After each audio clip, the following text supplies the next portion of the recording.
In dealing with Laura Kittrell, it can be helpful for the student to have viewed this video, which I made, and can be seen as a single file on BitChute at the address there displayed, and can also be seen on YouTube. There it would be in two parts, and this would be part one here at the YouTube web address displayed there.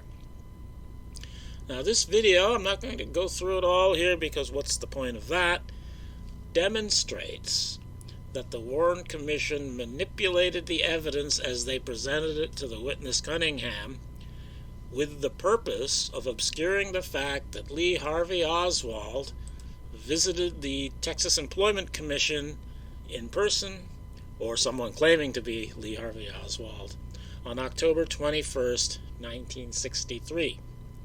And if you want to understand that, you'll just have to watch that video. And the reason that's important is because that discredits, or I should say if you know Oswald visited on October 21st, 1963, it corroborates what Laura Kittrell specifically says. She didn't talk to the Warren Commission, but they had all the Texas Employment, or I should say the FBI had all of the Texas Employment Commission documents. So if Oswald had talked to Kittrell, the FBI would have known, and if they wanted to tell the Warren Commission people, they would have known too. And so they would have known that Oswald talked to Kittrell on the 21st of October, and therefore they want to make it look as though he didn't. And that's what that video is all about.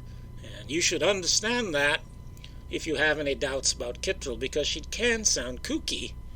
And when you see that she actually pinned down the right day that she talked to Oswald, then you realize that she is not simply a kook, and that she should be taken as a credible witness. In this video, I'm going to be dealing with Kittrell's efforts to have her story heard, and I'm going to be reading from her 90-page document, which I got out of the John Armstrong archives. I'm not going to read it all here, but this is the beginning. On November 22nd, 1963, I was gone all day on annual leave from my office. It is important that this be remembered, otherwise what I have to say here would not be understandable. I work at the Texas Employment Commission on Ross Ave here in Dallas. I am a counselor interviewing such individual workers as welders, electronics assemblers, and truck drivers. This is one of the offices to which Lee Harvey Oswald came in his search for work in the fall of 1963.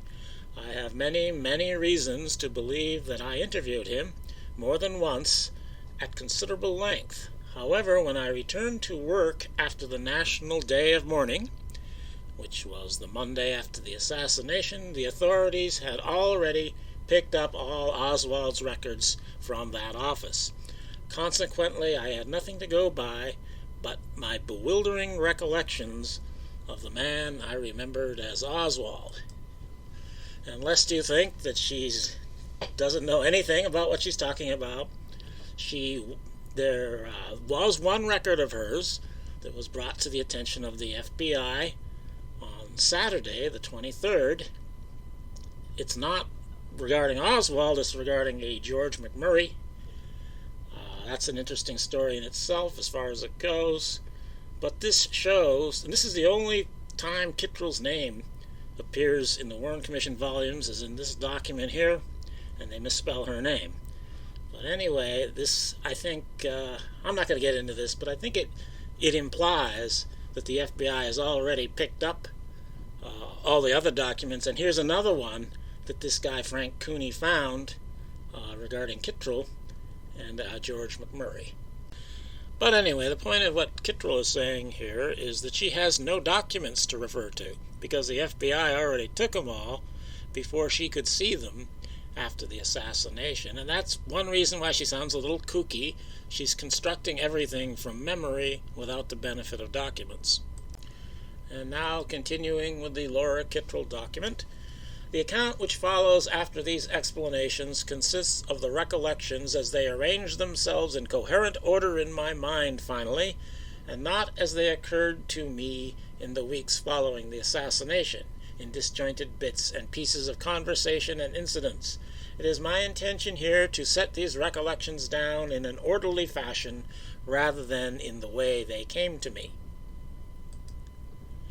During the week which followed the assassination, I commenced to write down every little thing I could remember about the man I remembered as Oswald. One thing would remind me of another, and that in turn would remind me of something else which had happened or been said. By Thanksgiving, 6 days after the assassination, I had written down the conversations which formed the basis of this account. Since I was unable at that time to remember more about him, I did not try. What I remembered made so little sense that I dreaded to see the authorities, who I felt would be calling upon me at any time to confront me with Oswald's Employment Commission records in my handwriting, and I asked what I meant by this or that notation over my signature. I was frightened, for I remembered the notations themselves, but was at a loss to account for them. I knew I was forgetting some very pertinent thing. By Christmas time, I remembered the one thing I had forgotten, being reminded of it by the chance remark of another interviewer who had talked to him, and has since died, killed when she was struck by a Dallas Transit Company bus. Well, there's a conspiracy waiting to be discovered. Anyhow, this one remembered item enabled me to put the recollected conversations in their proper order, or in what I was convinced was their proper order. And the very nature of this does not sound very reliable, does it? Once I had pieced the items together, I became alarmed that I had not heard from the authorities, and afraid to say anything to anybody much, realizing that something was not as it should be in the Warren Commission. I did not know what on earth to do. I could not ask my father, for he was seriously sick from a stroke, and the family was not to worry him in any way whatsoever. My mother agreed with me that I had an obligation to turn over to the government the information I had pieced together from memory. This information was of such a nature that I felt it should not be talked over, as it would necessarily be if I should go through the proper channels of authority, from my supervisor to my office manager to my district director to the local office of the FBI or the police. And the best idea I could come up with at the time was to skip over all channels of authority and write directly to the Attorney General of the United States, which was Robert Kennedy. This I did, knowing that I was disobeying rules in not going through channels, and that I would probably be fired as soon as it became known what I had done. I wrote a brief letter to the Attorney General of the USA and sent it airmail special delivery, registered at a cost of 97 cents, and mailed it December 26, 1963. It was answered promptly by a mimeograph note from the FBI, and that was the last I heard from the FBI until, in August of 1965, a pair of its agents called upon me to question me about a later letter, one I had written to complain about never having heard from the Warren Commission. My letters to the government during the course of the investigations were summarized in the material which follows these explanations. I wrote the first one, as I have said, in December of 1963, and in it said mainly that I had additional information regarding the incident it described, relating to a conversation between me and a stranger I believed to be Oswald, a conversation in which he had mentioned the name of Murray Jotner, in a way which gave me the impression that he knew the man.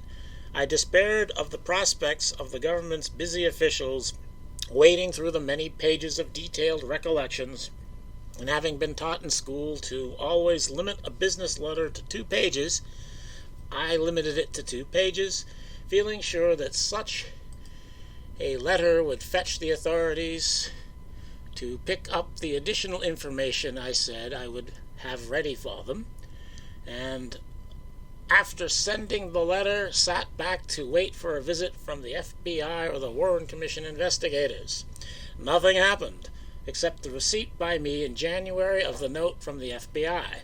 I waited patiently until spring, and wrote again, this time to the Warren Commission itself, turning the letter over to the Secret Service men who came in response to my call to the U.S. District Attorney's Office here.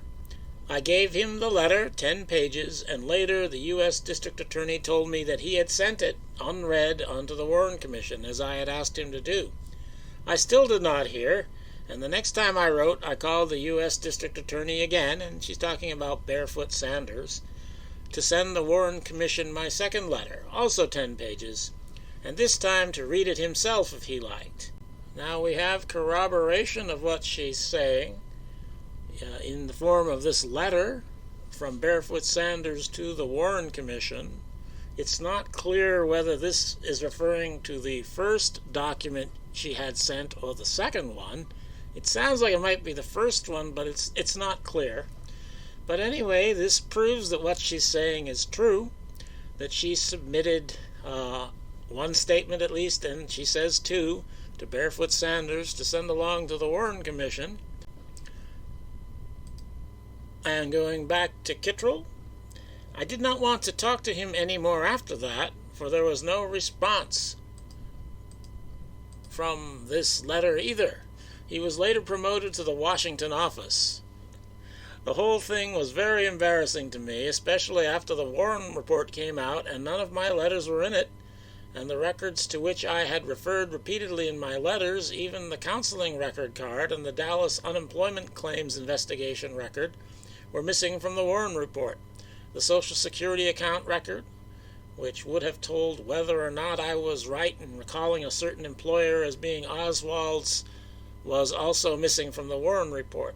None of the application forms I had filled out for the man I remembered as Oswald were in the Warren report, which I suppose should have convinced me that I had never talked to him, but it didn't. See, she knows that they're covering up what she witnessed too. I simply remembered too many things about him. This was a man to whom I had talked at great length on 3 or 4 occasions for a total of 2.5, possibly 3 hours, and I had taken pains to explain in my letters about the existence of a duplicate application, which was what they had published in the Warren report, rather than the other records. It said in the Warren report that the counseling record card had been lost.